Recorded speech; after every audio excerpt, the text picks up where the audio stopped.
Alright guys, TacticalRab back again today. Hope you're doing well and enjoying your day so far. Welcome back to VALORANT News. The VCT playoffs from around the world have concluded. The champions in the Americas, the EMEA side and the Pacific region have all now been confirmed. Some surprises here, it's got to be said, across the boards, setting up a quite remarkable storyline going into Tokyo with a tantalizing bracket and group play potentially on offer. Very much intrigued to hear your thoughts in the comments below. Hit the like button if you enjoy. Subscribe if you're new as always. I would greatly appreciate. Plenty to get into. We've got to dive straight though into the Pacific side, because as I was recording yesterday, we saw dapr up 2-0 and then up 2-1 against papyrx, but this time it turned around the other way. This was remarkable, and you've got to say, man, papyrx, they were slumping a little bit at the start of the season, didn't have the greatest start to the year, but they turned it around quickly, basically when they added something to their roster. He's been a revelation for them. This also broke, I believe, the all-time Pacific viewership record, almost 400,000 concurrents, and this is the record here of papyrx ever since they added something to the team. So they beat T1, they lost to dapr on the kind of playoffs, preliminary regular season rounds, then they 2-1 Global Esports, Talent, and then they got better and better. They didn't even lose a map against Zeta, GenG, RRQ, T1, or dapr, and now they've done it again. That victory against dapr when they played them at the end, like the final game, I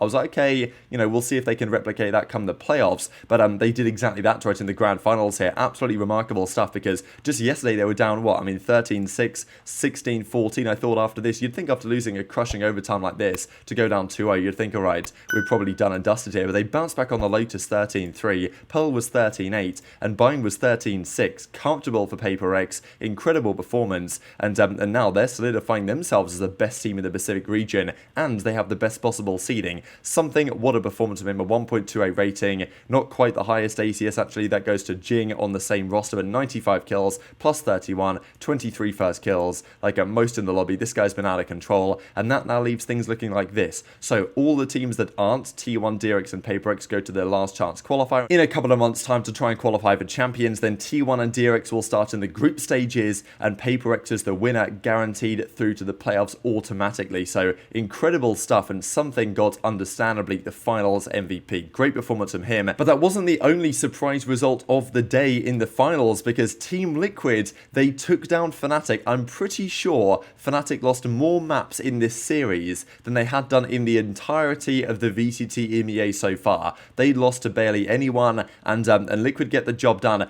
I was thinking coming into this series that Liquid could put up a fight, because they were very competitive in the last few series, and Fnatic have been so good for some time.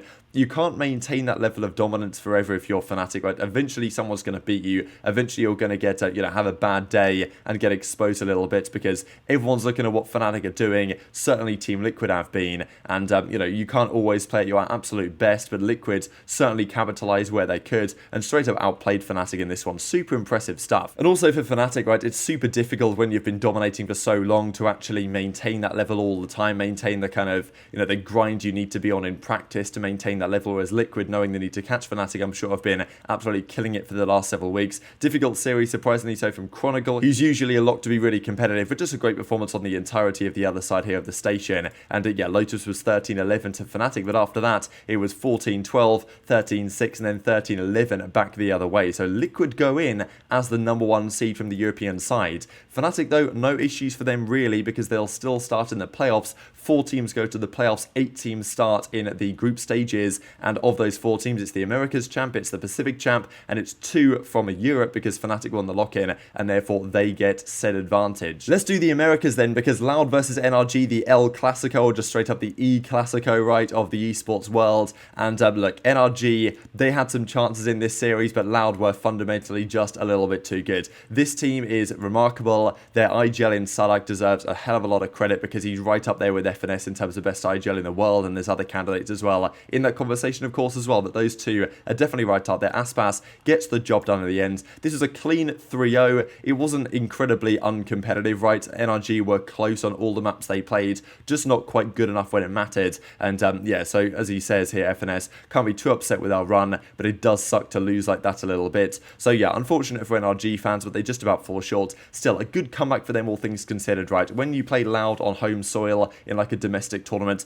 they will almost always win. I'm pretty sure they're undefeated in situations like this, so I feel like them winning was expected. But NRG, from being like having a really tough time starting at like 1-3 in the regular season, doing all these weird compositions that Chet was trying to cook up, bounce back to where they are is a very impressive result. They beat Evil Geniuses, they beat a lot of good teams, Cloud9 especially in that crazy map 3 overtime. Yes, they lose to Loud when it mattered for the championship, but it doesn't really matter that much in the grand scheme if they can, as they usually do, make it out of their group through to the playoffs anyway. But Loud confirmed straight through to the playoffs. EG and NRG will start in the group stages, as is the case on the Pacific side. And yeah, 3-0 for Loud. Ascent was a 13-9 here, a good first half from NRG at 7-5, but it didn't work out for them the second time around. 13-11 on Binds and another 13-11 on Fracture. So this could have gone either way, right? These could have gone to overtime. It was definitely possible. Nice little comeback here from NRG towards the end to try and take this one to overtime, but it didn't quite happen on the Binds. We know that they're very good at this map, but, you know, after going down 5-0 and 6-1, they still made it super competitive. So, you know, I do really like this NRG team. I still think they're very solid,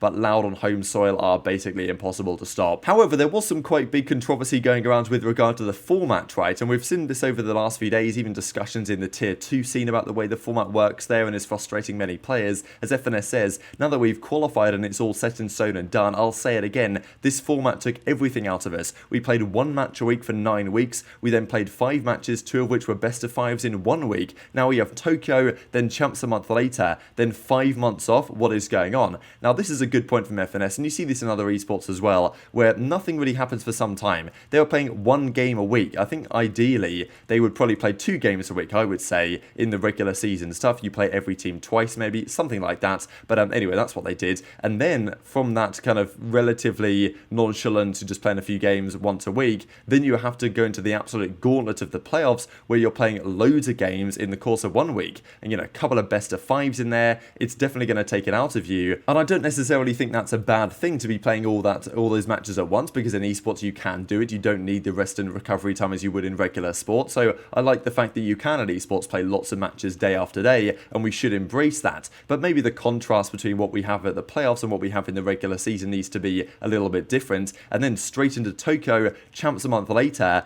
and obviously the LCQ between the two of them, and then there's a massive long off season. Like, really, this season for the VALORANT side needed to have an extra split. They needed to be split 1 a Masters, split 2 a Masters, and then what we currently have going into Champions, because then between the splits the teams could have made changes. That hopefully is what they're going to try and do next year, because just 1 split effectively. The lock-in event in Sao Paulo was pretty much Masters 1, but there was no real qualification for it. So I think that's where the issues really prevailed from. And even as Chet says, he obviously agrees with this assessment here from FNS and says, look, the Reddit might put you on blast, but I think fundamentally FNS here makes a fair point, and it's nice that he waited before he qualified and was, you know, clearly still one of the best teams in the world before he makes this point evident, rather than it looking like excuses necessarily for you know, underperformances. It might have looked like if he tweeted that a few weeks ago. Let's talk about the groups then, right? Because I don't know if this is possible actually, based on seeding and stuff like this, but there are some great teams in the groups, and potentially the way the groups get drawn over the coming days is going to be really interesting. So these are the 8 teams: NRG, EG, Foot Esports, Na'Vi, DRX, T1, Attacking Soul Esports, and Edward Gaming, of course. So I'm guessing there's going to be 1 Chinese team per group, and then I guess there's going to be 1 of the 2 teams from the other regions as well. So you would think that it depends if it's randomly drawn or not, but as cNed says, possibly you could get NRG, Na'Vi, you know, DRX, and Edward Gaming in 1 group, potentially. I'm not sure if that's how it goes, if they'll look at rankings, or how exactly they'll try and decide who goes into what group, because, you know, that would be a ridiculously stacked group if you had NRG, Na'Vi, and DRX in the same group, even if it was just that. So lots of questions here to answer over the coming days, but those are the winners around the world. Definitely some surprises in there, but very much enjoyed to hear your thoughts in the comment section below. Just to close out here with the best rated players of the playoffs, Les actually gets the #1 spot here with a 1.31 rating for him. Incredible performance. King is second, but of course Leviathan didn't go too far. 4 players here from Loud on this list is remarkable. 3 from NRG with Crashy, Som, and Ardis on here, and 2 from EG with Demon1 and Ethan making the list as well. So very much enjoyed to hear your thoughts down below. Hit the like button if you enjoyed. Subscribe if you're new. Take care, and I'll see you next time.